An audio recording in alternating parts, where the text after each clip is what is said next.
CM Revanth Reddy అధ్యక్షతన కాసేపట్లో CLP సమావేశం జరగనుంది. హైటెక్ సిటీలోని ఓ హోటల్లో కీలక భేటీ కానుంది. స్థానిక సంస్థల ఎన్నికలు, ప్రభుత్వ పథకాల అమలుపై చర్చించనున్నారు. పార్టీ నిర్మాణం, నామినేటెడ్ పదవుల భర్తీపై నేతలకు సీఎం రేవంత్ దిశానిర్దేశం చేయనున్నారు.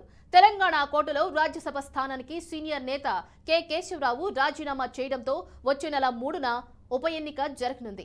ఈ ఎన్నికల్లో కాంగ్రెస్ తరపున ఆ పార్టీ జాతీయ అధికార ప్రతినిధి అభిషేక్ సింఘ్వి అభ్యర్థిత్వాన్ని ఇటీవల హైకమాండ్ ధృవీకరించింది. దీంతో పాటు రానున్న స్థానిక సంస్థల ఎన్నికలు, రాష్ట్రంలోని తాజా రాజకీయ పరిస్థితులు, సంక్షేమ పథకాలపై చర్చించనున్నట్లు సమాచారం. అదేవిధంగా రాష్ట్రంలో సంక్షేమ పథకాల అమలు తీరును ఈ సమావేశంలో సమీక్షించనున్నారు.